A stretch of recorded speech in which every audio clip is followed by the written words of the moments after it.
Lights on, helmets. 10 seconds.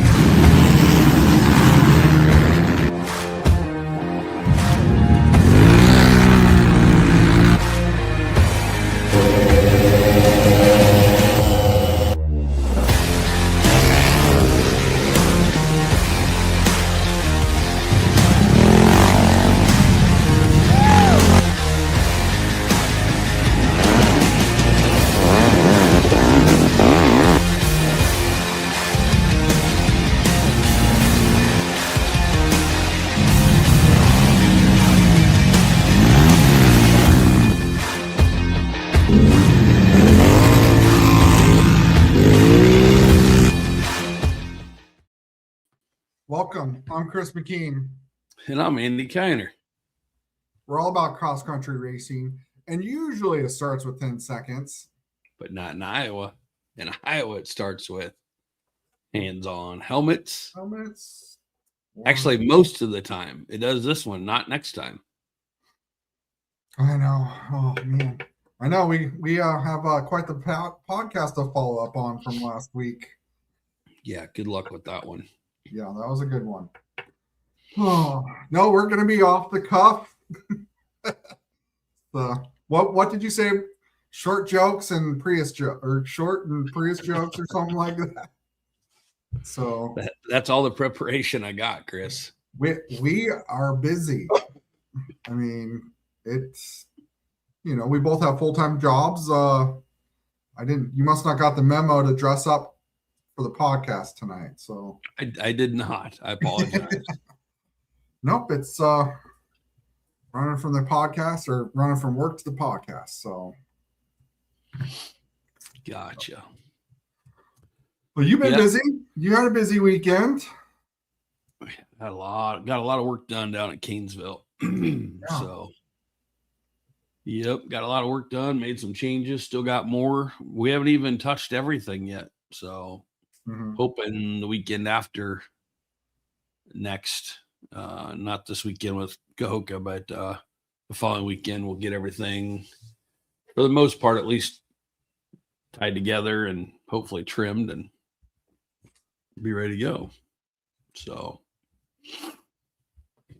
I know. Yep. We could use some, if we have any young racers, I say young, like teenagers, would like to do a little bit of help, and we could use it that next Saturday or Sunday. And it'll benefit them if they do, because we need to flip rocks down in the falls area. So gotcha. We got about we got to get ramped up for this weekend. I mean, I'm ready to go. Over the weekend, I did go ahead and update the points again. So those that we had, for the most part, there's some that people are going to see like red. What's a red meaning around my number? Those we're still waiting on confirmations and getting all that updated. But pretty much everybody that's been registered through Saturday is all updated. So nice. Those are wondering who's in their class, who's going to line up next to him for Canesville. It's all out there. And we'll start getting that 4x4 invite out there as well. Should start seeing some the stuff on that here the next couple of days, I would think. Yeah. But I did hear, I've had a couple people talk to me about they like how you did that with the green for Canesville, so they know who all was signed up. So, and probably more importantly, know who wasn't signed up. Well, that'll help us out as a friendly reminder to those that aren't signed up to just give them a little nudge at this race. Let them know. Yep, exactly. I was just looking. I hadn't had a chance to look out there, but normally we talk about a race, we get quite the increase in online registration. So I was just going to take a quick look here and see what that looks like for Cahokia. Wonder how many people are waiting until the day before with the weather. I mean, you mean the rain? No. See if they can handle the heat or not. It's going to be a warm one. It's It's going to separate the men from the boys. We've got 99 entries so far. So that's really good. We'll see how many that can bump up after the podcast. Everybody listens and hits that registration button before Thursday. Yeah, and obviously, as hot as it's going to save you time, right? Out in the heat. So, no, that's good. 99, pretty decent for a normal race. We're a little low. We're right there, within 10 or so of, I want to say, about the average. Nice. Let me turn my ringer off here real quick. There we go. Yeah, so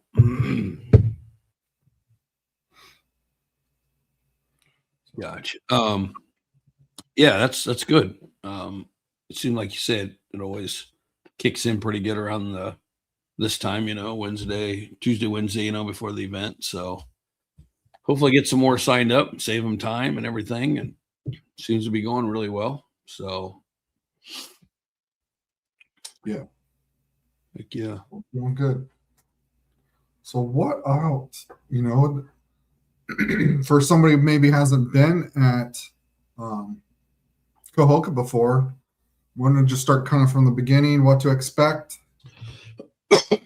Well, I'll tell you that one thing everybody has to expect this time is when you get in there, try to come with your group. It's not going to be a thing where you can save 10 spots and have 50 feet in between them. We ain't got, there's a lot of parking there, but if it's done wrong, there's really no reason whatsoever that we should have probably more than 12, 15 feet between the campers right now.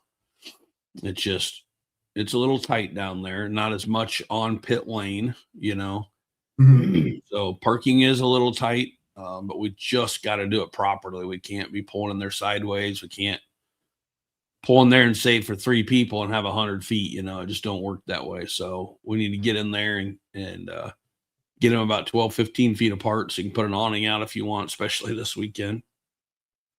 And and then we also, remember, we have parking. Remember we started last year? That the field back behind the kids' timber? Yep. It's right off that road. It's actually perfect parking. It's really nice. Talked to Thad, got some updates today. He couldn't be here. Couldn't be on here tonight. He wanted to, but he had a prior meeting, so he couldn't. But he said that'll be all mowed up really nice and everything like it was last year. We are going to do the start back there again, Chris. We're not going to do it across the street. So it will be back there. It looks like it's hidden, but man, it worked really good last year. You can walk right through that little timber section, and so many people hang out in there and watch the kids. And there's a ton of people in there watching, watching the adults and everything last year as well. So, but yeah, so start will be around there. Not sure. Probably have to make a couple of changes to the start by the way we're going this year. And same with the kids, we'll have to make a couple changes. Paul and I was talking last night, I think it was, and probably going to make a change on the scoring itself, where it's at. Just so we can bypass it that first lap, the way we're starting this year, the way we're going, so we'll probably have to bypass scoring. So we'll move it just a little bit so we can get around it. Okay. But there's good parking over there though. I mean, if you've got a group of 10 people in your thing, man, that's the perfect place to go. There's plenty of parking. It's easy to get in and out of. It's right by the start, probably a little quieter, Yeah. I really doubt that Tylube's going to be back there because they're typically want to be up by, towards scoring and stuff. So you won't have the loud generator, Chad. So it might be. He usually tries to park by Paul, So, but no, it'd probably be a little quieter back there. It's great parking. So, but yeah. Now you mentioned we're not going to start. We're not going to start across the road. Will we be racing over there at all? No, there's We have nothing over there. We just did the start the 1 year. So, but yeah. So no, we won't be over there at all unless, I can't even tell you overflow parking, we'd rather not have them over there with having to cross the highway, Gotcha. So, yep. But, I did get a little bit of bad news from down there. Are you sitting? Yeah, you are sitting down, aren't you, Chris? Yeah, you can tell I'm sitting down. I can't tell if you're standing or sitting. So I see. I walked right into that one. So I guess we might as well get the bad news out right away. We've had something. I don't even know how to say it. I don't want to say it. It's just got me feeling horrible. We no longer have a covered bridge down there. Oh, I'm speechless. I don't even know what to say.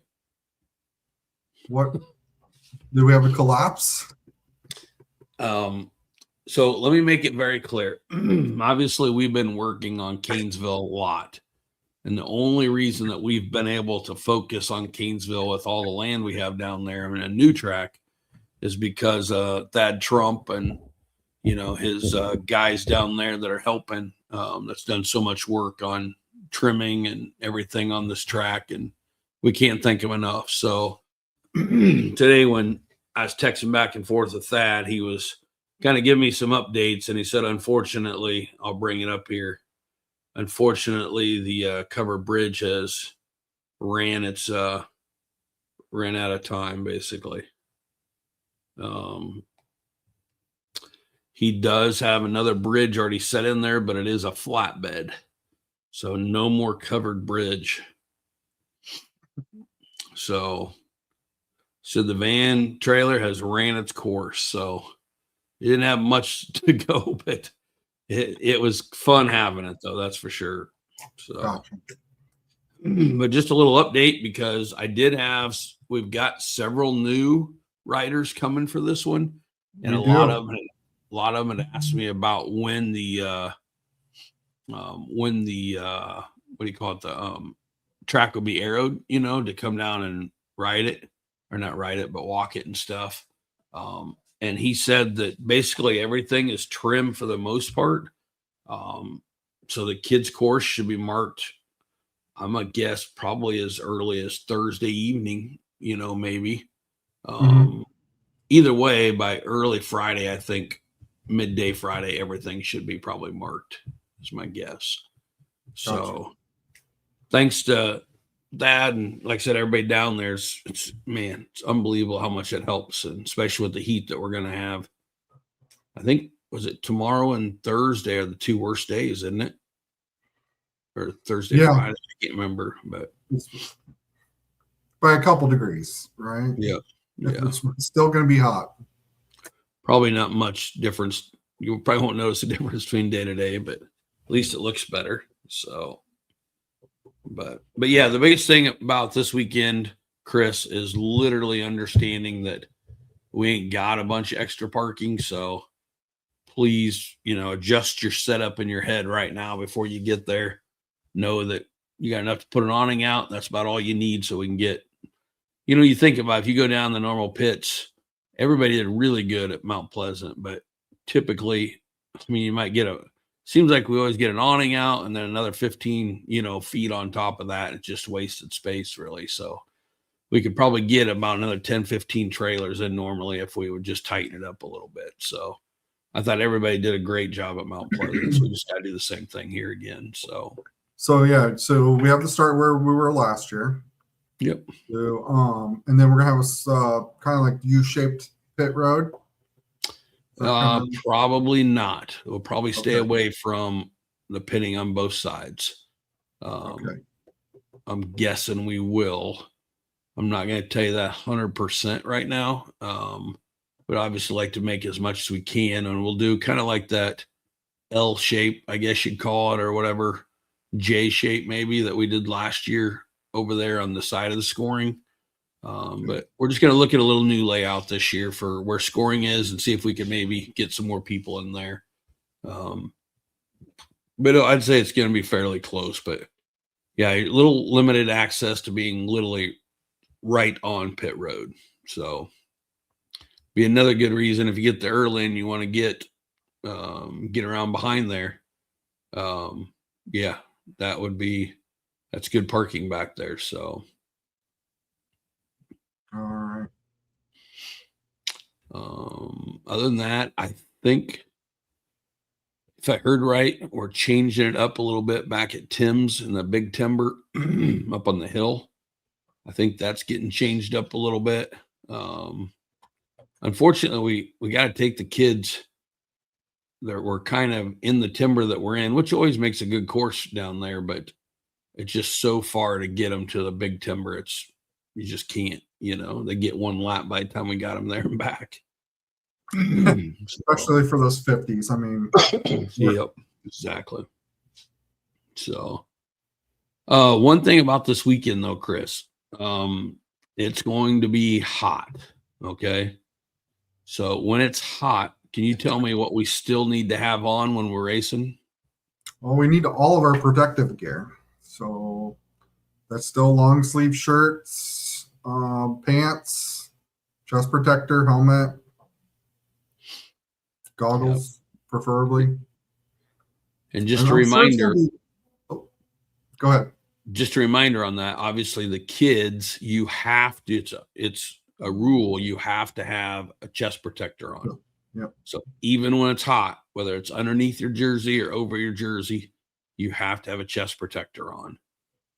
Even when it's hot, that's going to be our biggest challenge. Is guys wanting to come in there with short sleeves. If you have long sleeves on them, you push them up. That's up to you, but you have to have long sleeves on. I know it's just a rule. It's not our rule, but you have to have them on. So yeah, everybody, please don't say, well, it's too hot. Well, everybody else out there does a pretty good job of having long sleeve on. I wouldn't want to run short sleeved anyway. Definitely not at Canesville after we've been laying this new track out with places being pretty tight. But even down there, short sleeves just isn't a good idea. You're going to get torn up pretty good. So, but yeah, I just want to throw that out there that definitely need long sleeves on and stuff. So, okay. Yep. And just a reminder, in case we do have some new ones. I knew I had some new ones that was going to be watching tonight. No helmet cams. You can have them anywhere you want except on your helmet. Be on your chest, on your, your handlebars, fenders, wherever you want, just not anywhere on the helmet, chin or top or back or front, nothing. So, but just a reminder, number plates, number plates got to be on the front and the back, of course, Mm-hmm. So, yeah, I think that is about it we did get some ices today. I was just going to ask the burning question of what everybody's going to look forward to after racing in this weather. Yep. I'm sure, they've had a good amount of rain down there. I don't know if the Waiaconda River is down, but it's right there beside it. Mm-hmm. I can definitely see some people going to cool off over there, if there's any flowing, but yeah, we did get, I think we bought like 400 ices today. So everybody might even have an opportunity to get 2 if it's that hot. So, but they're always really, really good after a race. Question is, are you going to be able to keep them cold? I sure hope so. We won't get them out until it's time. So, but yeah, I hope we can. We'll see. Sometimes they're slushies by the time they get them. So, all right. Yep. I love the logo for this race. We're going to be celebrating the 4th of July. So, bring it on. Yeah. I liked what they did there. Pretty cool. Yeah. A little late, but I wouldn't say it's really late because, we had the 4th, which is nice. Some of your communities do them different. We were at Canesville this weekend, and They had their 4th of July celebration, fireworks and everything on Saturday night. We went down and took a part of, and yeah, so now here we are the next week, having our race, and yeah, it's only 1 July that we can really celebrate. So we've got the 250 on there, and I just thought they did a pretty good job. So it's hard to put water, or wheeling on the Waiakona, but after last year, it's really hard to put water on the shirt. It's like that's a jinx or something. but yeah, I know it's common sense, but man, that's hard to come by anymore. But please, everybody, please, leave some of those refreshments at home this week. Get on that water, today or tomorrow, or man, get as much water as you can in you and stuff. And yep. Prepare yourself now. The guys that, you see doing a little extracurricular stuff, and then the day of the event, they get done, and, it's like tractor just ran over them. You really don't feel sorry for them, Yeah. Then you have Joe Lutz, he's probably got Mountain Dew running through his camel pack, Oh. So this race is sponsored by Bold Off-Road, correct? Yep. Can you tell us, can you share with everybody a little bit about them, what they do, what services they provide? Let me bring that up. I was really hoping to get Dave there. But Dave doesn't sound like he's going to make it. But you never know. So he's had issues the last couple of years with other events, that they're part of, and some rides and stuff, and hasn't been able to make it. But he's been a sponsor with us now 3 years in a row. And yeah, can't thank him enough. He had a little bit of misfortune this week. Lost a family member, and so he couldn't come on. But yeah, so they're up in Colgan, Iowa. Okay, and nice shop. They do a lot of performance stuff, a lot of fixing up a real fancy. Man, some of his stuff is unbelievable. The side by sides mainly and stuff, but they do repairs. It's a repair shop and stuff. I know for a fact that's where Danny Bowling's favorite place to go is over to see Dave at Bold Off-Road. I know that's where they get a lot of their parts and get stuff worked on and everything. And pretty sure that's one of Danny's biggest supporters over there is Bold Off-Road. So yeah, so even though they don't, it doesn't look like they're, into four-wheelers as much. They repair everything, so race machines, everything. So it's really good. It's in a spot that we don't have a lot of people, a lot of sponsors in and stuff. And man, when you find a good repair shop like that, all the parts, I just talking to Danny, I keep saying Danny, Devin, the other day, and Devin said he had to run over there to get his new belt for his Renegade, so one of those places he can probably get you about any part. He loves the riding, the side by sides, ATVs, and yeah, really lucky to have Dave and his team on board. And I'm really hoping we can get him there. I think he just hasn't had the opportunity to see everybody, and yeah, I like to get the name to the face, and let everybody meet him. And I think everybody be very impressed and be wanting to make the trip over there. So, but yeah, Colgan, Iowa, just northeast of Cedar Rapids. Yeah, just really good. Huge selection, especially side-by-side stuff, but all the fancy wheels. I mean, your bumpers, all that kind of stuff on the shelf, race fuel. Like I said, I think you can get just about any parts you need. So, but yeah. What else you got? Oh, Come on, hit. We got whole shot. We can kind of like skip around. We got whole shots. So, man, one of two more chances left for the year to get qualified for the whole shot challenge. Mm-hmm. Three, still can't believe it. $3,000 purse. Unbelievable. Plus all So, your goodies from Handy. Yeah. So Hot seat. I said Handy. Yes, hot seat. Yep. So I just was looking. We have 31 qualified so far. So a one. Only 31's qualified? Well, you got some of them where they've won, their Yeah. class. You got look at Colton Voss in the A class. He's won all 3 races so far, the whole shot, right? Has he really? Cade Vanderpool's won 2 out of the 3. So you've got some dominant racers out here this year that are making it difficult for the others in the class.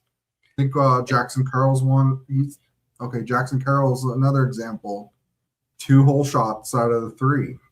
Now, I'm curious on Cade Vanderpool because, he's had whole shots every year he's qualified and he's never participated. And I think part of it's because it was so early, and now that we probably won't be doing it at 7:00 in the morning, we can do it more in the middle there with not having the adult session or the adult 90s. So it'd be interesting to see if more of them jump in. And of course, we never had $3,000 as purse either. So that's going to be interesting. So, some of these guys are going to get really greedy. They don't want to let anybody else. It's not just that you want to qualify, but you want to keep everybody else out, Yeah.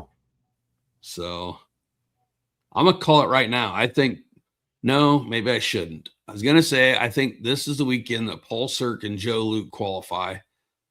But man, that's a defeat in itself right there when you try to say to beat Thad Trump, for Paul to beat Thad in his home track, on the whole shot. Thad's going to be there to, he's going to want to defend his stomping grounds, so we'll see. One cool thing about this, though, Thad's boy, I hope I get this right. I forget his age by, I'd say he's probably in his middle 20s, probably, maybe upper 20s, probably, I guess. But, he is one of the assistant football coaches at Purdue. And so he has, I think if I remember right, it's like a 2 or 3 day window there or something where they take a couple of days off before, they go hard in August, and so he's swinging out. This is going to be the first time he's gotten to do it since we had it down there. But Jake, his Thad's boy, is going to race. So it'll be interesting to see him out there. So curious if him and his dad get side by side, if there's going to be any bumping going on, We'll see. I know there'll be bumping going on if Thad and Paul get beside each other on this track. Yeah. Hopefully,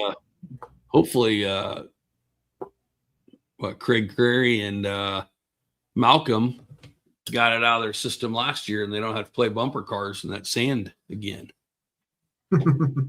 Yeah. So yeah, Travis, it looks like maybe he missed, didn't see the beginning of the podcast. Kind of, you want to reiterate kind of again about parking situation. It's tight.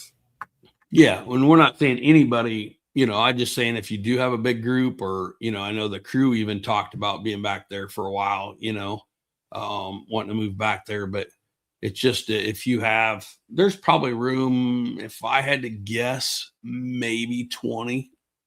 That might be a little more. I'd probably say 12 to 20, I think there's definitely more than 12, 15 to 20 people can park back there.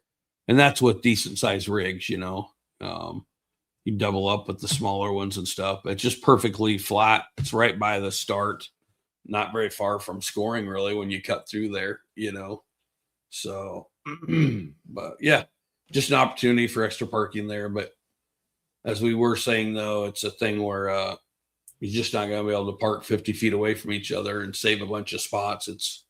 You're going to have to, what do we say? Like another 5 feet on top of the awning maybe or something, but try to get as many people as we can in there comfortably. So What else? I bring your bug spray too, since we're Bug right spray? by the river and being hot. Yeah, Probably kind of forget about that. Bug spray. Yeah. Yeah, it does get a little buggy. Mosquitoes kind of, even during the day, will get you. So, be prepared. Yeah. I was just kind of looking here points wise that, it's also, this round is a bonus points race. So we need to make sure, it's advertised, it's in the rules, but just so everybody knows, it's in 10 bonus points just for showing up right on the line. Yeah, you gotta take off. You gotta be on the line. You gotta take off. Yep. So, yep. Those are our valuable points coming up. I mean, we've got a lot of close classes yet. I mean, nothing's really in the clear yet on some couple classes maybe, but others it's still a tight race. Yep. A lot of tight races. This also, the outcome of this race also helps and determine the starting lineup for round 5. So, yeah, it determines if you're on a row 1, row 2, row 3. There's a lot of things that could change. We've seen that, like you just saying, with the tight points. It's very easy on some of them classes. I think you could go from first row to third row if you have a bad race. Because, and remember, we do not use throwouts for determining that, correct? No. So all of yours, somebody had asked me that question. There's no throwout at this point. That's at the end of the year that we have the throwout. So yeah, if this is the 4th race. So all 4 races count, whether you got 1 or if you got 25. So all your bonus points count, everything to getting you, your starting spot for Canesville. So. Gotcha. Yeah.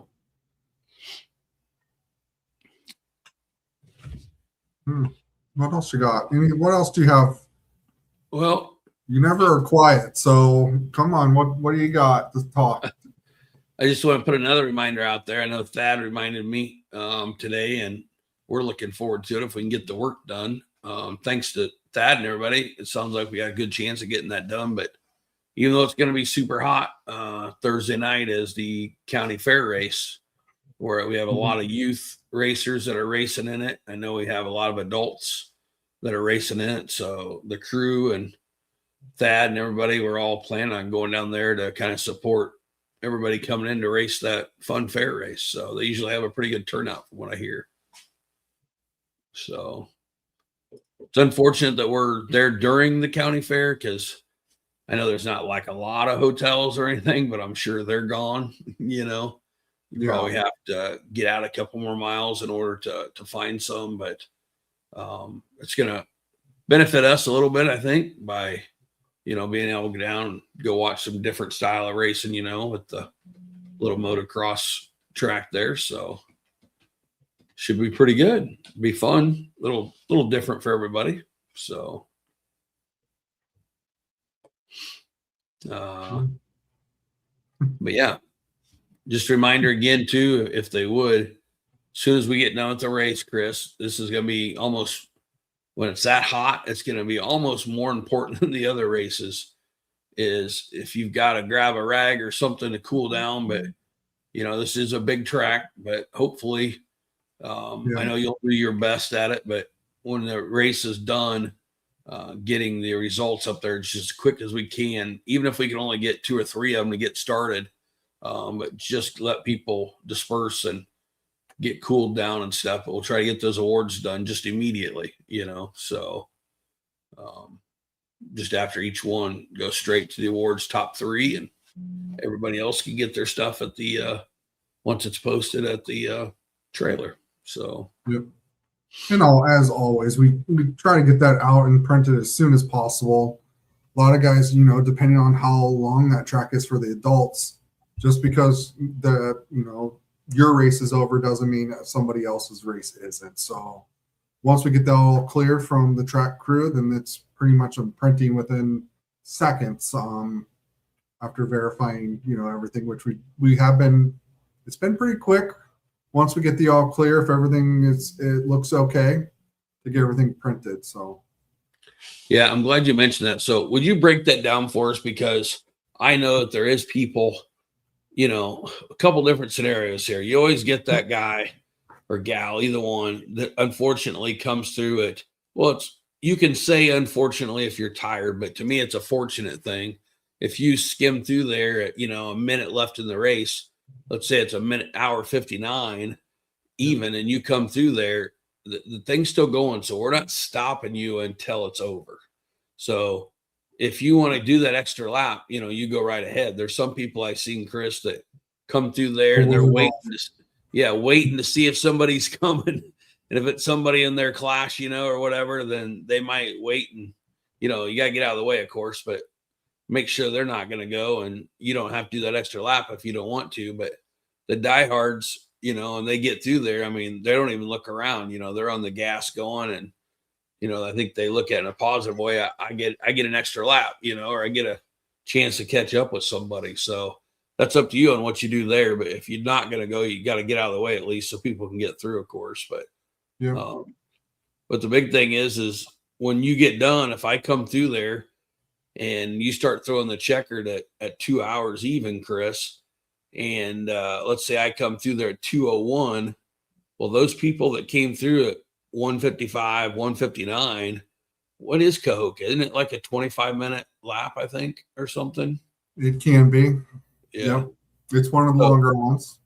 Yeah. So that's a hard part. Is a lot of people, all is you're tired. I mean, you're hot and stuff. You want to go get your award, but, and sometimes it might be the leaders that just made it through that, but, so it could easily be, 20 minutes later or something by the time we do it, waiting for that sweeper, because isn't that what you have to wait for? I know sometimes I get you to give me like the overalls, maybe the double A's, a couple of the top classes if we know who they are. But for the most part, you have to officially wait until the official sweeper comes through and tells you track is clear before you can print it off, correct? That's correct, because you don't know who's out there yet. I mean, we have an idea. Normally for kids, we can keep a good eye. Like the 50s, we keep a good eye on who's maybe still out there. 90s, not so much. There's too many in that session. And even adults, what do we have, 188 or so, I think, last race? We can't keep track of all of them. So, we have to wait for the all clear to make sure everybody's got that lap accounted for, because like I said, we don't know who's still out there. And then it's usually just double check everything. Computer has to recalculate things, and then we print. Yeah. There are some classes we'll know that they get spread out. You can kind of tell, especially our overalls, since we do pretty much know overalls all throughout the race. We know who's leading and first, second, third, pretty much. So, just some of those other classes, we can keep track of who's where and what. We do that, but it's hard to tell. You never know what happens on the last lap. Joe Lutz could be leading the whole thing, and then something happened on the last lap, and he drops, from first to third. So, I think that's what happened in the last race. So too. But no, that's just it. And it's always, I'm not poking anybody when I say this, but you've seen it as well as I have. You get the people that choose not to go on that last lap, and then you get the people that choose to go, and a lot of the breakdowns happen on the last lap. So that guy that chose to go, he might make up 3-4 spots on the last lap. But that's also why we're kind of talking about that. I know it's going to be a hot one, and maybe those that are choosing to come through it, up to the 2-minute mark, stop at their pits. If you stop at your pits and the sweeper goes through, which most of the time is Brock. Once we send Brock out, you can't jump in front of Brock and finish your lap. Once he's through, you chose to go to the pits for however long. And then once we end up that 2 hours, we need to send our sweeper out. So you get past, you shouldn't be able to go back around them. And we had to turn people back because the race is over at that time for them.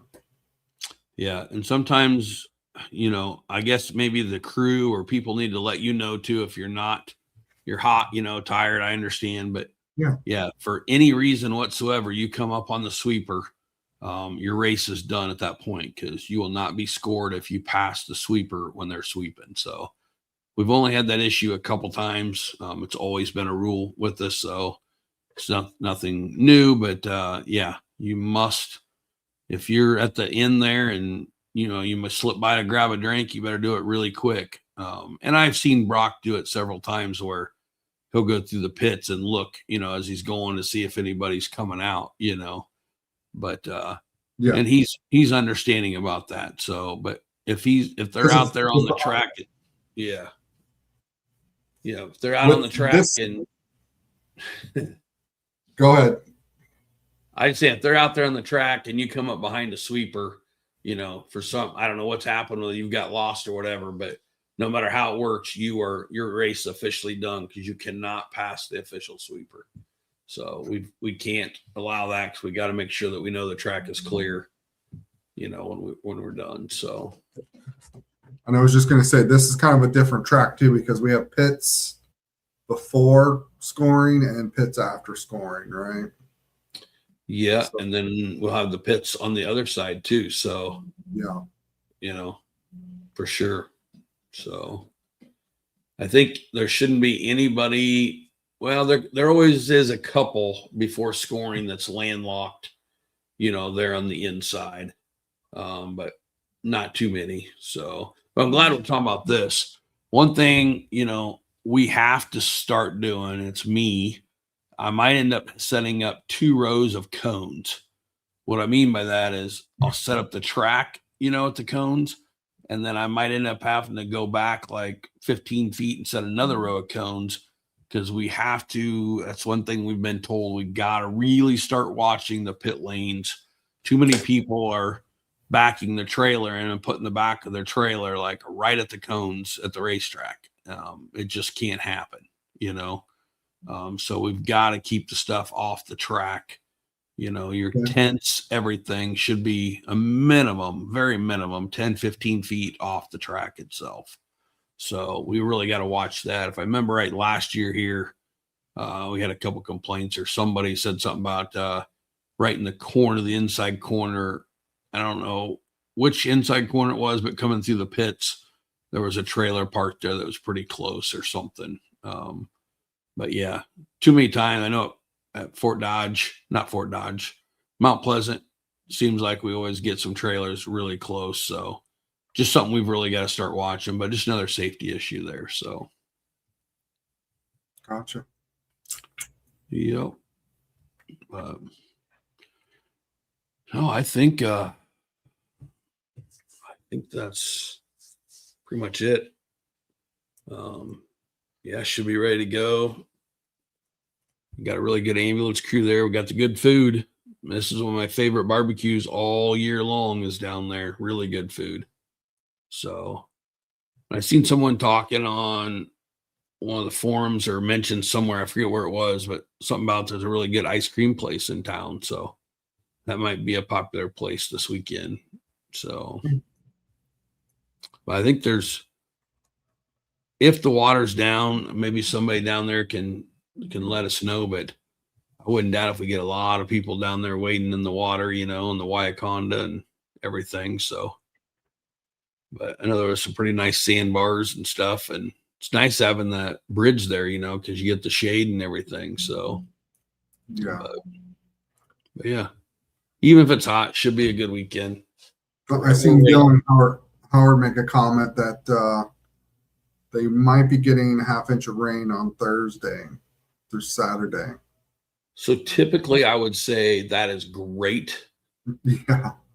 After our issue that we had last year, I think I would just put up with the dust and take another chance of that happening, Yeah. But yeah, hopefully that'll be just enough to kind of settle the dust. So, but Get your pre-orders in for Ty Lube. Chad will have gas there. 5. Bring your own can. BYOC.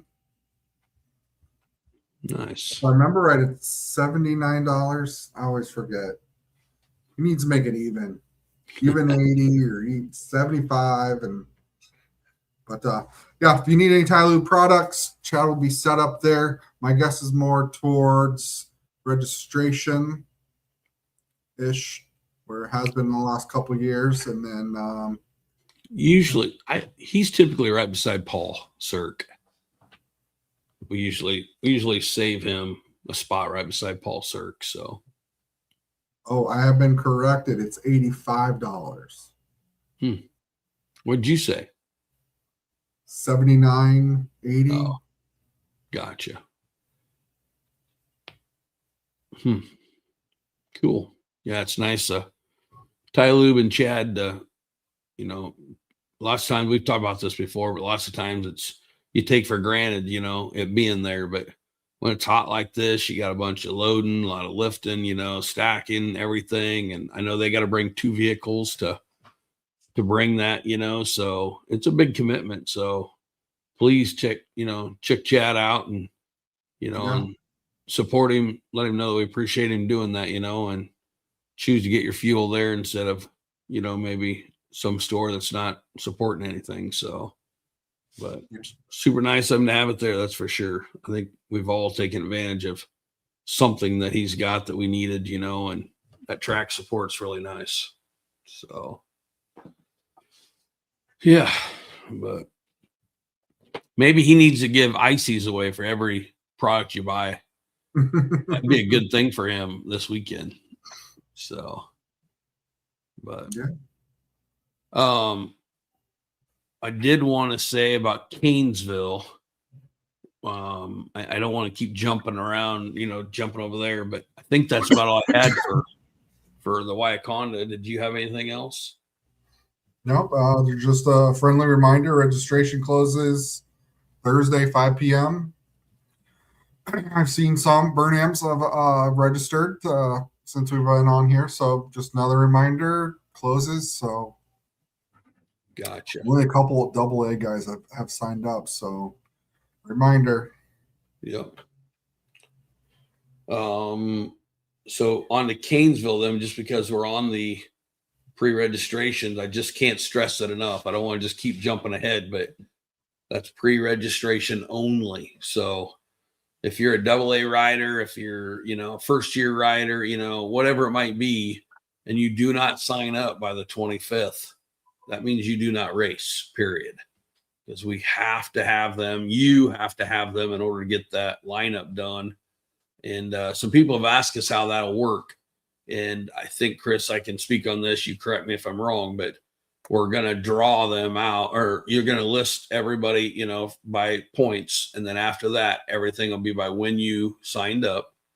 And then once we get that all done and figured out, and you can put that out there, we'll have like row 1, row 2, row 27, and it'll say like A class might be row 5 starting out, for the first 5, second 5. There might be, if there's 18, that's 4 rows for A class, so it might be row 5 through 9, or whatever. But we will have the sheets printed out. We'll have it online, I think, Chris, if we talked about that. We'll have it on. Yeah, and then we'll also have sheets that day, though, and we'll have some up at the uptown, so exactly where to. I'll have each row marked, so you know where to park.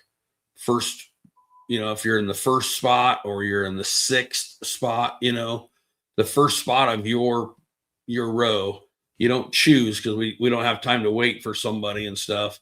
So you literally, first will be on the far inside, second, third, 4th, 5th on the far outside. So, but yeah, Jay, you've missed me the first 100 times.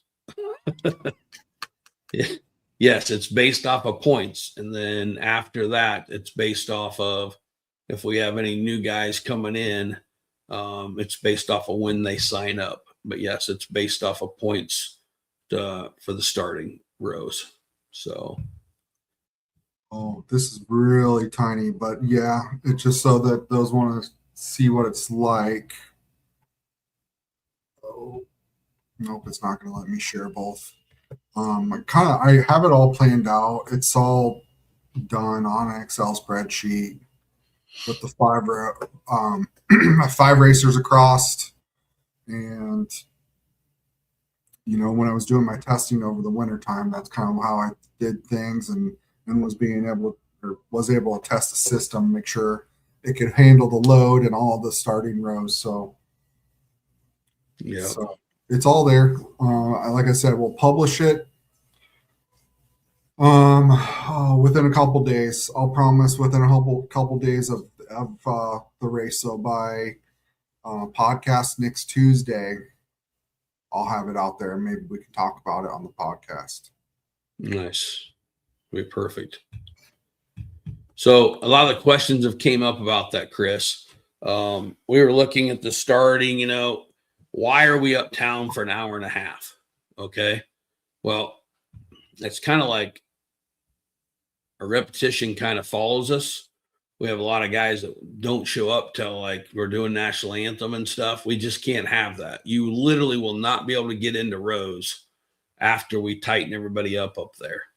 We can't wait on anybody, can't afford to be late, so we're going to try and get people lined up at the track. Okay. So we want you in rows already at the track. And that's that half hour thing we got there designed so you can come up and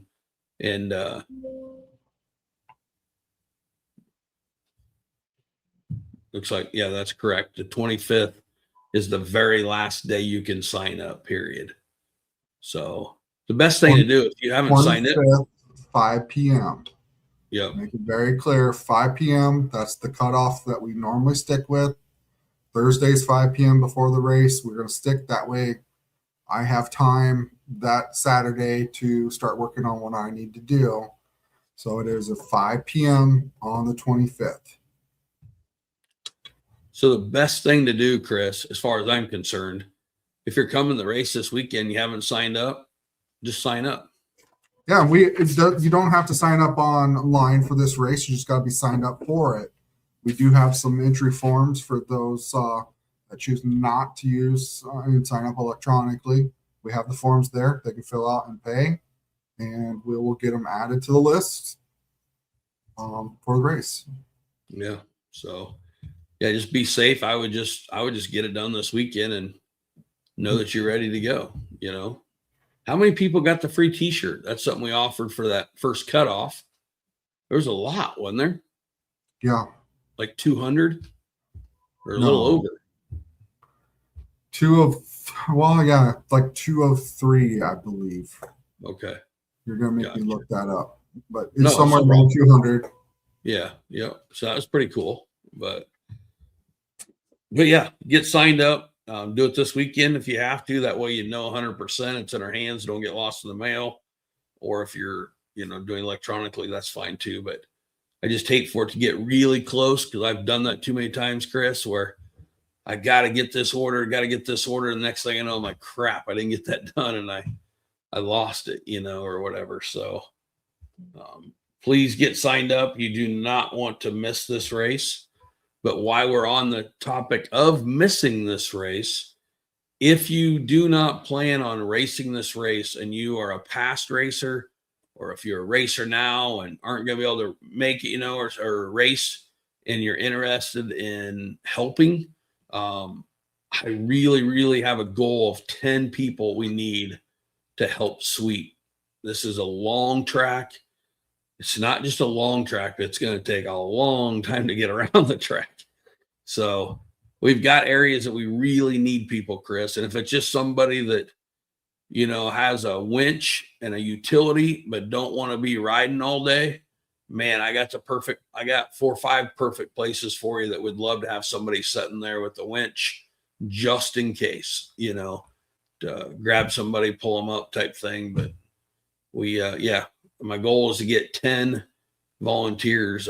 Even if you're got a buddy of yours that we can trust, What I mean by trust is there's places that we might need them and we'll say, hey, we need you here. It always sucks when you do that. And then you go back to check on them and they're no longer around and you find out that they went somewhere else. It's like, we really need people in certain places. And this is a race too, Chris, where we'll have sections. It's very easy at most of these sections. You can do a loop and come right back and just do that section. So, but yeah, we just need the help really bad. So we're probably going to be really close to between 12 and 14 miles, I'm guessing. So yeah, we need some help. So, but 12 and 14. Yeah. But I'm gonna say this right now, and I might be off, Chris. I'm guessing that our double A's are probably going to be turning. I'm thinking probably a 45-minute lapse is what I'm thinking is going to happen, which will mean that most people will probably get 3 laps. No one's ever been around it yet. The other day we went around it, Chris. I only had 10.6 miles at that point, and it took us 4.5 hours to get around it. But we were doing a little bit of trimming and, and searching stuff a little bit, but it was, yeah. So I'm guessing 40 to 45 minutes for the double A's.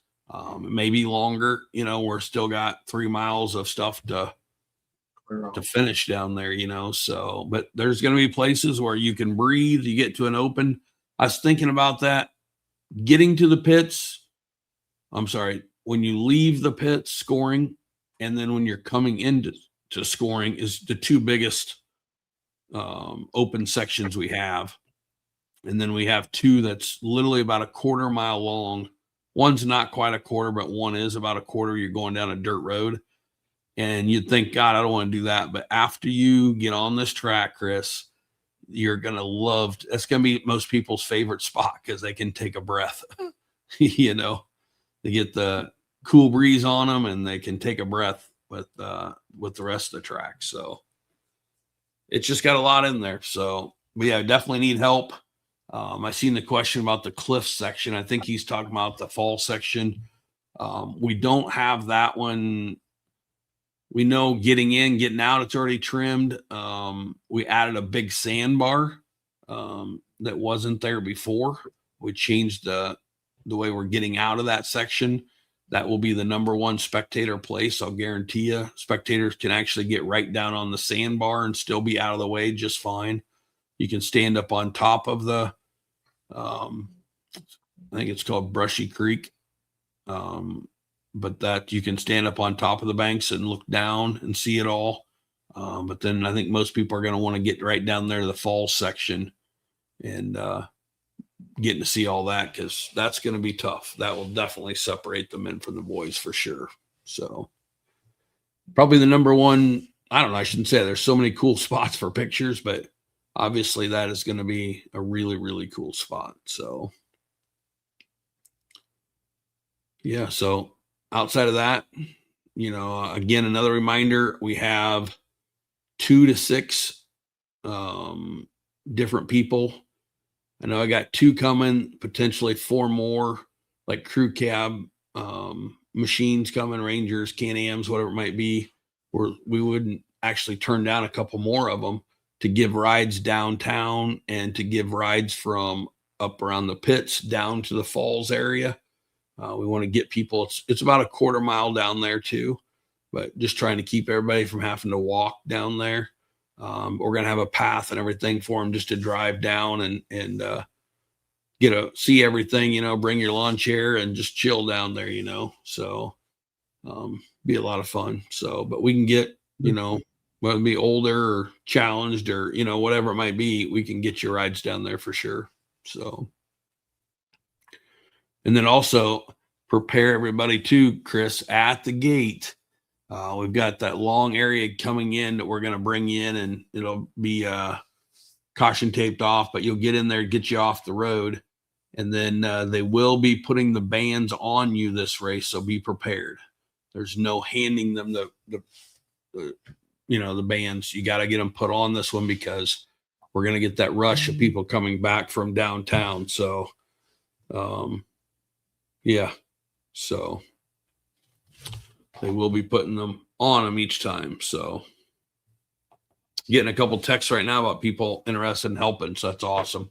Appreciate it. So yeah, when they take off downtown, Chris, I think they're probably going to be about 40 minutes, honestly, to get back to scoring. So there's going to be time, not like you got to take off speed and we want to watch your speed. Remember, no youth are riding whatsoever downtown. They can ride with somebody. There's places for cars. There's places for if you got side-by-sides or ATVs. We can drive straight downtown there with them only for that time. We don't need to be riding there any other time. But yeah, get everybody down there. And other than the biggest thing I've had a lot of questions on this. So if little Joey's racing, he's little Joey 16 and he's in the C class and doesn't want to be down there the whole time. Can I take it down for him? Answer is yes. Anybody can take it down for him. You just got to know what you're doing, know where you're going. So just pay attention on those sheets. There'll be people down there to help you get lined up. It is on a little incline. We're basically in an alleyway where most of it is getting lined up, Chris. So you might have to grab a little rock or, a water bottle or something to, to keep it from rolling on you. But yeah, just got to make sure the machines are lined up, ready to go. It's a live engine. So, if you want to put fuel in it as you get closer, that's up to you. But again, it's going to be hot. I would think, I don't know if it's going to be hot yet, but you'd think it would be. But my thought was if, you're going to want an umbrella for that race, to keep the rider cool, and the four-wheeler cool and stuff is pretty much a guarantee that you're going to want an umbrella. I know a lot of people it's already ordered them, told me I already ordered one for it, so, but just stay as cool as you can, you don't have to be dressed for the riders don't have to be dressed for the riders meeting. We're doing that at the track at the awards table, or awards trailer, so they can come up in sandals and such and just be chilling. We're going to go over everything really quick that people haven't done. The start is going to be live engine, not hands-on helmets. Gotcha. On the pavement. So might go practice that a little bit. It's going to be different for everybody, especially on pavement. So, but we'll just go over that stuff. It shouldn't take too long. And then hopefully people can get their bikes lined up even before that, where we have it lined up for you at the pits. So people can just be ready to jump on and when we go for a parade downtown. But how cool is that? I'd love to live in a town where we could have 200 ATVs parading downtown. I think that'd be really fun. So.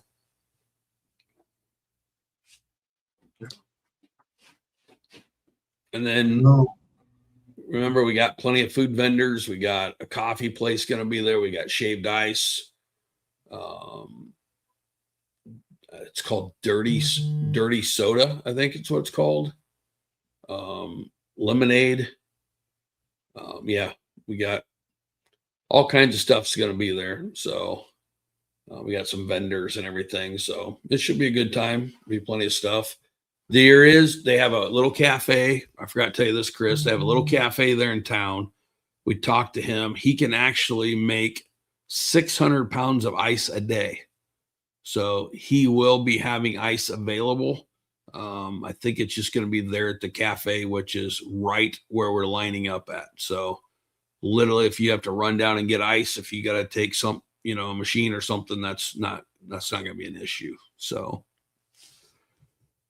but yeah, the only thing I say with that, Chris, and I'll stop being a butt after I get done with this, but please, please, please don't let me catch you if you're the one that decides to be, I'm going to be very polite when I say this, an absolute moron for screwing around on the streets, and ruin it for everybody. We have probably a 14-mile course to be racing on and having fun. The goofball that decides to do that out there, on the highway or on the town or anything, probably won't be getting scored when I find out about it. So let's just eliminate that right now. And respect everything and thank the town of Canesville for allowing us to do this. It's not something, we've been looking for this place for 15 years and it's not available. So it's a privilege for sure. So, yes. But yeah. You got the Gator watching.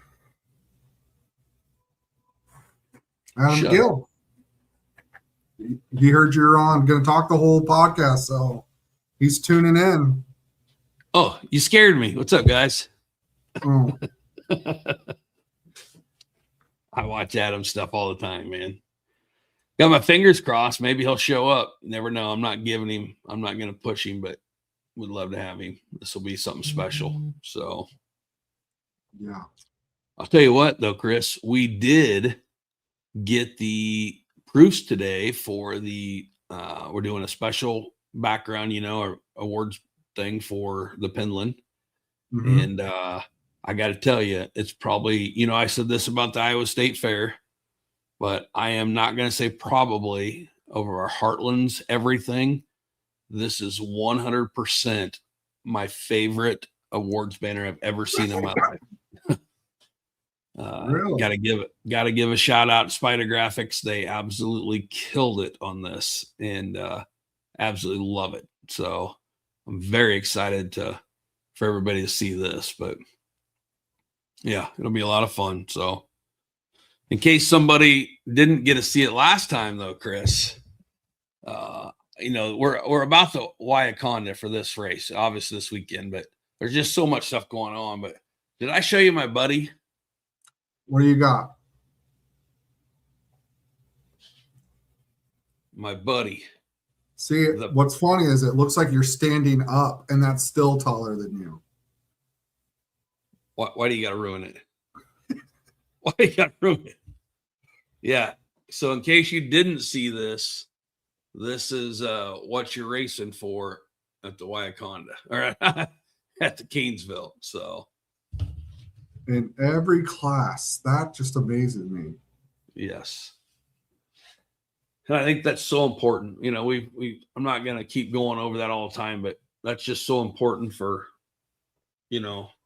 getting people to understand where the sports came and where it's going and thanking the people that got us there, So a little bit of education there behind it. We'll talk more about that, especially that weekend, but be a lot of fun. But the biggest thing is we got a hot race this weekend. We keep talking about how hard the Penland's going to be, but man, oh man, if you win this race this weekend, even just little stuff like getting the whole shot this weekend, that's going to be a lot of preparation. But in order to finish this race with the heat, there's going to be, here's what it is, Chris, there's going to be 1,000 more excuses than there is, people, I hate to say it, but sucking it up and giving it everything, So it's just too easy sometimes for the excuses to come out, and this is when it's going to happen, So it'll be interesting, but there's no doubt there's guys and gals out there that I think motivates them. The tougher it is, the more they want it, and this is going to be one of those races this weekend to Waiakonda. We know it's going to be hot. We know it's going to be muggy. It's going to be a challenge. So, and then we're going to turn around 2 weeks later and race. I'm going to tell you right now, it's going to be the toughest race all year, period. Could be the toughest race we've ever put on, period. So, but good. It's going to be a lot of fun. And I don't know, maybe you can share a little bit. And I know we're kind of focusing on Canesville, and we can talk about it next week, but how Canesville is laid out. It's like quadrants, right? Yeah. So describe it. Yeah, we got over 900 acres here.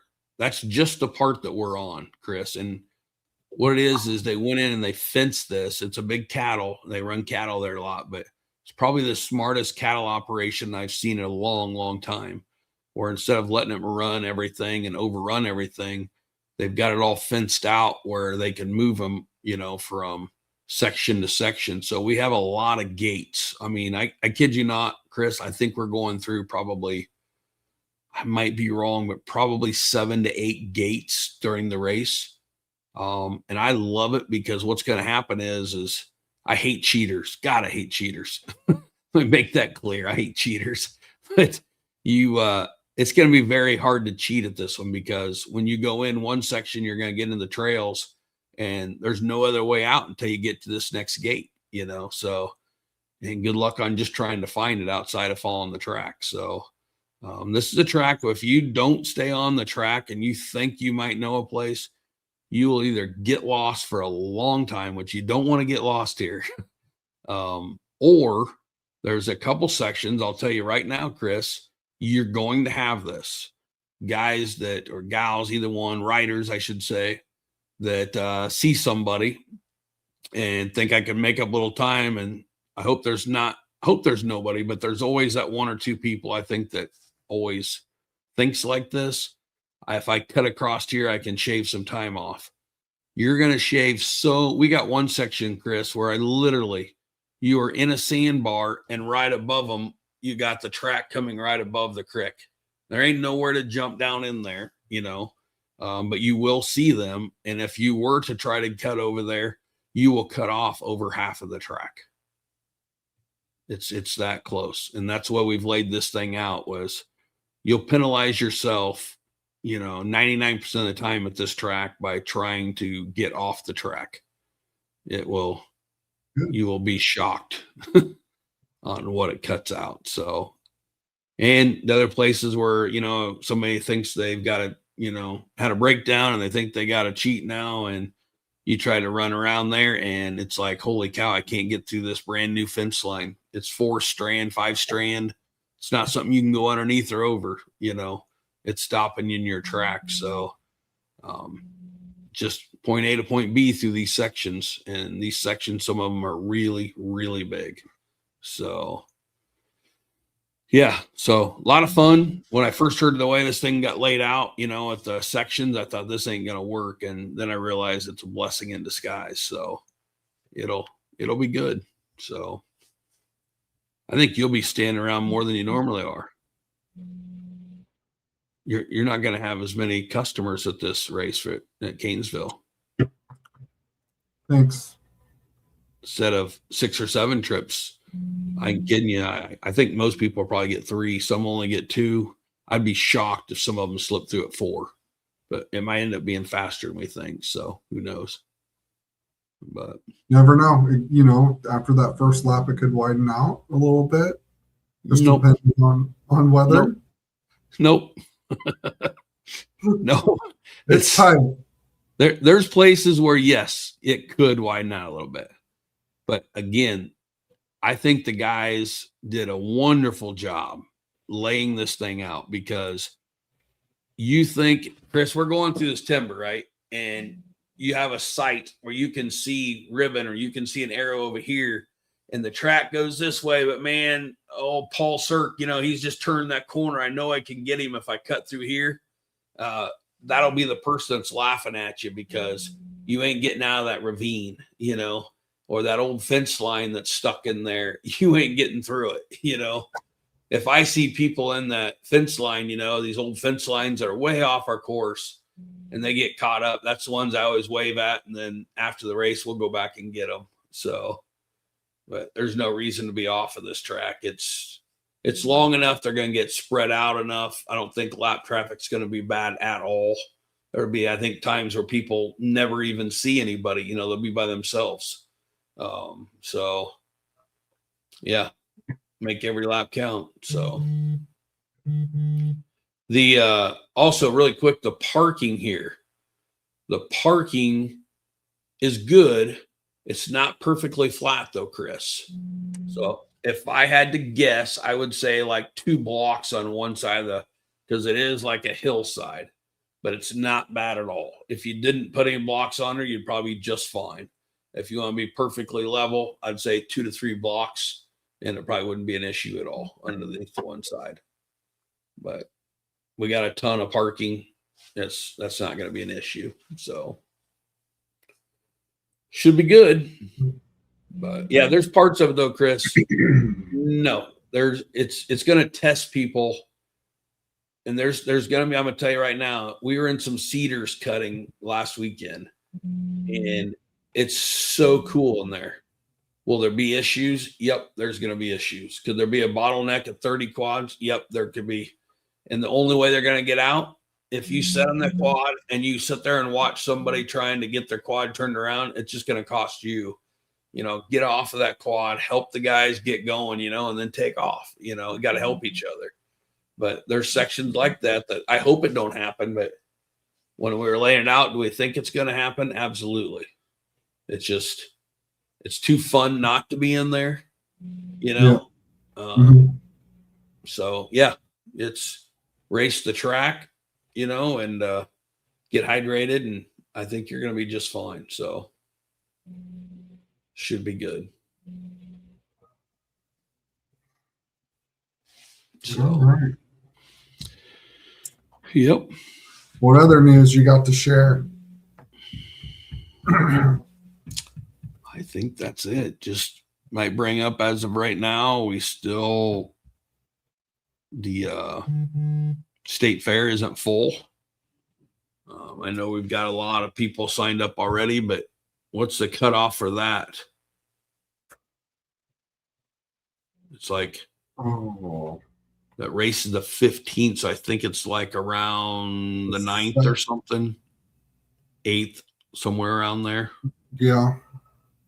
So that's another thing too, if you're going to race the fair, you could sign up for Canesville and the fair at this race, or you sign up for Canesville at this race, you can sign up for the fair at Canesville, but please, please, please make sure we get you registered there. And once again, look at all of our rows this year, Chris. We're only taking 16 people per class at the state fair. That's it. Yep. 16 people. That means not even all of our rows. If a normal race that we have, not everybody can even have the opportunity to race the fair. So, yeah, especially looking at that B class. That class is pretty active. B. Which, they're by far 20 of the racers in the B class have signed up for Canesville. So it is one of our bigger classes. So yeah, it could fill up. Yep. So, and I thought I must have read this wrong. I could have swore we had already had our dates way out back in January, but I thought I seen something come out from I forget the name of the series. I think it's MWEDT, if I remember right. It's the kind of a touring TT series. I don't know if it's considered a regional or national, but mainly a TT, like flat track TT series, I think. Okay. They've got a track in Fairfield, I think, and maybe somewhere else in Iowa. But if you're doing that, I think that's the series you follow. You know what I mean? It's one of the bigger series and the traveling series, I think. But I could have swore someone had told me or I seen that they had a race, which they normally don't, scheduled on the same day as our state fair race. But I've seen something shared from one of our racers just last night, maybe, or night before last. And I thought it said the next race for them wasn't until the 21st of August. So, yeah, not to knock on them guys because everybody's welcome. But, we always see that our cross-country guys like, man, I don't want to compete against a built TT track. Well, we proved last year XC guys can handle that. They can take the challenge. But remember, if you're a C class and you get signed up, the door's locked. Nobody can enter. So, that whole $10,000 purse, Chris, could actually stay within the series if people just got registered, so yep. Guaranteed. That's a big pizza party. So Pizza party. And still, I know we're bouncing around, but I'm not going to say, I remember one race at the Ironman, the finish. I think I remember it was a Boric and Balance. And then I remember a Boric and Fowler finish. And outside of that, and I think just because we've seen more of that race at the fair last year, you only seen that at the end at the Ironman. But I'm going to say last year's race, which obviously that's what you want, signature race, you know, your last one of the day, which was a double A. But with Adam and them guys, Shorty and I'm short now on what the gentleman that always come, Christie, is his last name. But that whole class, man, they put that race on. You remember that? I don't know how you guys scored. I could not have scored that race. That was so fun to watch. I mean, that was some good racing. That was probably the best race on quads I've ever seen. But that's a lot of fun. So, but yeah, I think we've secured our help for the fair. Everything is working. Just remember that race. And just in case anybody's watching, we've always had racers wanting to get in on like Friday night. There will not be any racers coming in on Friday night. It's only the crew. We don't actually get in there to work on the track, Chris. Normally, you know, we get in there on Thursday. We got 2 days to build it. We won't get in there probably between 3 and 5 o'clock on Friday. So we will be building track all night long. Yes, So, we will. that's between the building of it, you know, the tires, the walls, the banners, the, you know, everything, the watering, the rolling of it, you know, it will literally, it's going to take all night long. So the state fair does not count. It's kind of like an added bonus race through for us, but it does not go towards year-end points. Non-series race. Yep. But what do the winners get? Very cool trophy at the state fair. Very cool. But then AMA number one. That's the AMA Iowa State Championship. So you get an AMA number one plate, which is hard to come by. So only what do we got? 23 classes, 24 classes. Yep. So in the state of Iowa, there'll only be 24 of those plates handed out this year. That's it. 24. That's crazy. And then you look at our race at Canesville. That is the very first ever AMA state championship, Missouri state championship. So hold on. For Canesville, if I were to win the scoring class, I'd get 2 trophies. You get 2 trophies, possibly an overall trophy that's very cool for there too. So I'd get number one plate plus the Penland. Yeah. Plus the Penland. Yep. Yeah. So that's going to be a very tough race, but risk is worth the reward there.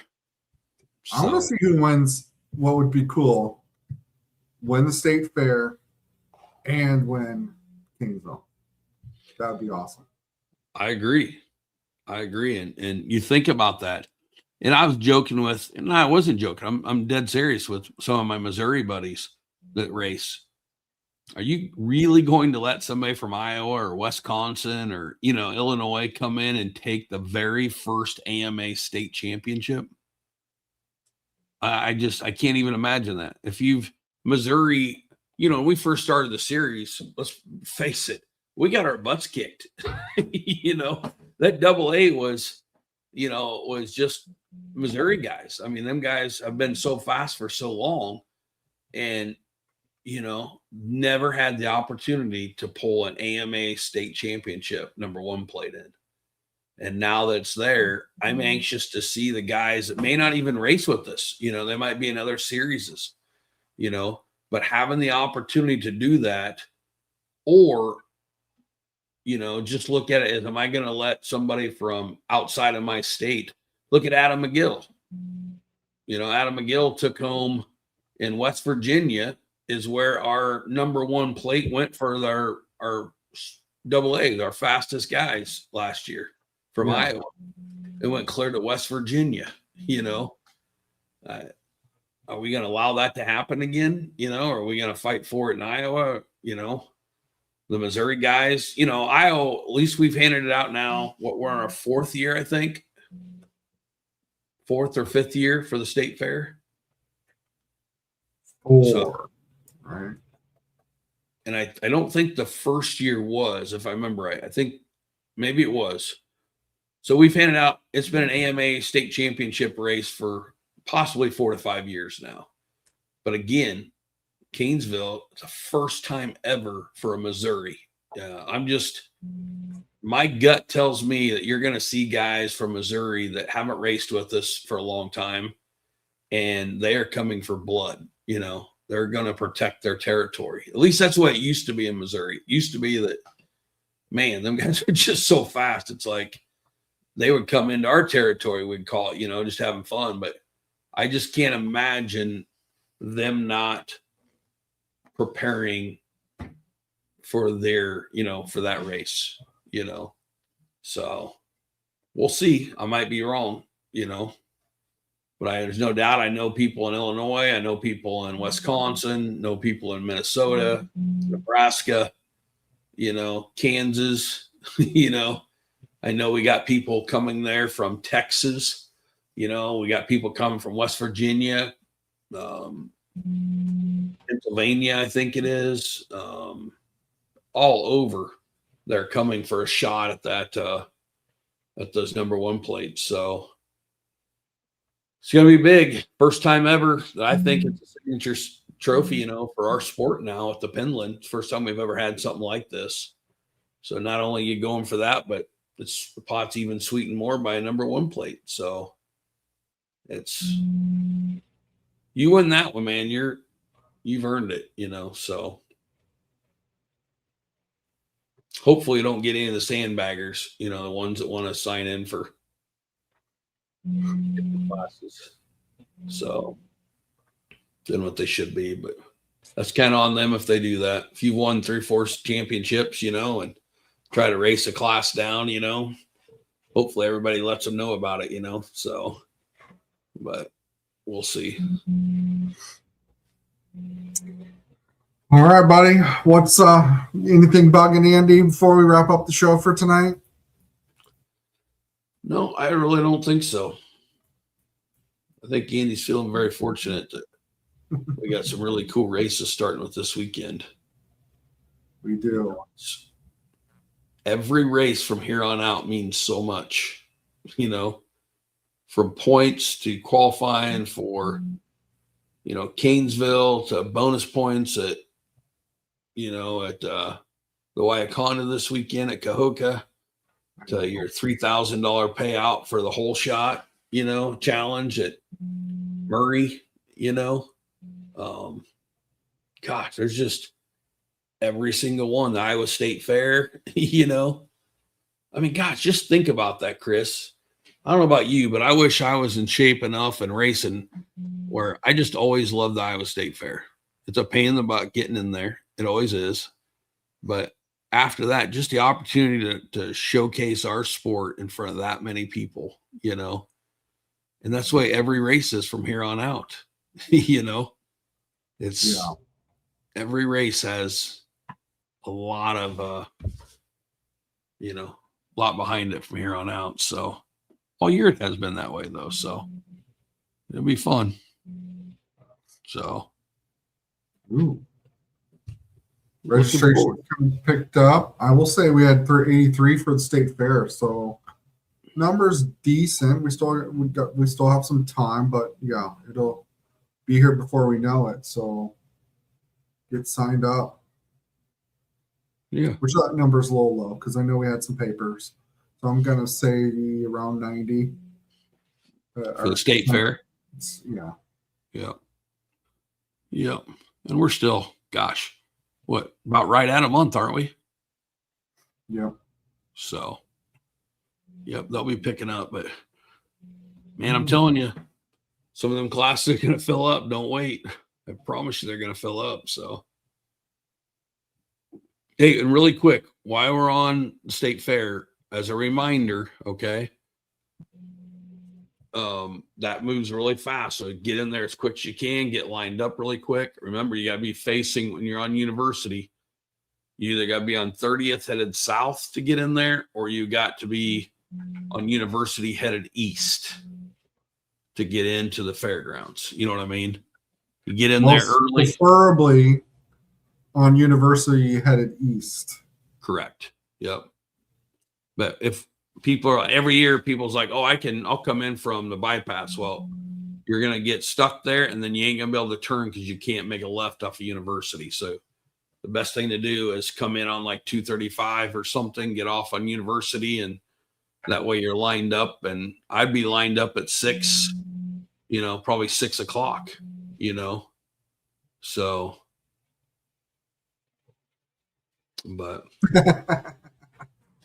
Dang it, Anthony. Why you gotta make a comment like that? Yeah, 2 races there at the state fair. One, the quad race, and then the race to make it to Knoxville Nationals on time. Yeah, don't rub it in, man. I know some get to do that. Others, That's the only downfall with state fair race. It's on 410 Nationals. I hate it. Yep. But no, I was going to tell you about the fair though. Getting people in there, getting them signed up, and make sure they're watching for. We'll cover all this, but it's on you to be up there getting lined up for each class. So make sure you're ready to go there. So, and I guess it's if we got 90, that's already filled then because the first 75 got a free ticket. Yep. So they get in the fair free that day. So we'll get that determined. Probably we'll get that. We'll get it figured out here and get it posted. Yeah. Thanks to the guys. I would say 16 to 29 class is almost full. So is it really? We'll race that extra class, because you could race more than one class. Talk to us about that real quick. Tell me what I am 17 years old and I'm in the C class. What classes can I race, Chris? You could race the C class and you could race the 16 to 29 class. That's just an age class. Any skill can be in there, correct? Correct. And that's fun because we've seen that, right, Chris, with a C class. We don't have first year. That's another thing for people to remember. We don't have a first year class there. So first years would want to jump in the C class, So that's another reason if you're wanting to hurry up and get signed up. But so that 16 to 29, we've seen a C guy actually be very competitive with a B guy. You know what I mean? Yeah. It's very competitive. So you just never know. It's a fun getting different levels in there. But so basically every person that signs up, correct me if I'm wrong, Chris, can race probably 2 races that day. Well, I'm saying adults, because we know that's important. We say that was new to us this year. I probably honestly abused that I didn't realize I was. And it was honestly just to help get entries, I'm not going to lie, but if you're in a 90, you can no longer go back and race a 50. You can't race down. So, so that's going to change things for the youth. But as far as a youth goes, a youth could race, let's say it's a 90 or 125 or super mini and still race a junior, but all the adults, they can race with the way we've got it set up. They can race their class.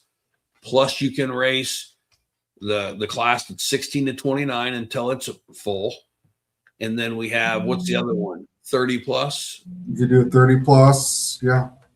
You could also race, we know that we didn't do the adult 90, but we have an adult 90 class as well. We do have an adult 90 class. You're right. Yeah, that's good to bring that up. If you got a pit bike, you can race that too. So we might have a celebrity race in that this year. I'm not going to mention any names. I don't want to pressure him, but found out we might have a celebrity racing in that pit bike class this year. So I'm pretty excited about that. But what was the other one? Oh, to make it clear too, because we've had a couple people, tried to in the past on the flyer. It does even say that just like it did last year. We have that new class last year called the open class. That open class, it says right there, it's only for A and AA riders, period. So that's a class for them where they can race that class only. So all the rest of the classes can get in the 16 to 29 or the 30 plus their class. So, but we'll break it all down when we get closer. It's hard to stop talking when we get going on that stuff. But this weekend's the Waiaconda. We've already covered everything, but one hell of a race. It's going to be a good track. It's going to be hot. You're going to earn it. Got popsicles afterwards. We got qualifying the last time to qualify for the Whole Shot Award, $3,000 Whole Shot Challenge. It's also one of your last times. If you forget, it's a great time to get signed up for Canesville. You got to get signed up. So a lot of stuff riding on this weekend. So. Yes. All right. Well, we will see everybody in a few days. For some, Andy will be there tomorrow night, right? Headed down. I think it's going to be Wednesday or Thursday morning now, early. Thursday morning. Yeah. All right. So, yep. So remember, if you or your buddy wants to help for Canesville, please reach out to me, text me, call me, whatever. So, okay, we'll get you set up. So, outside of that, Chris, I think I'm good. All right. Well, thanks everybody for staying on and watching, and we'll catch you guys at the track this week and on the podcast next week. Take care. Thanks.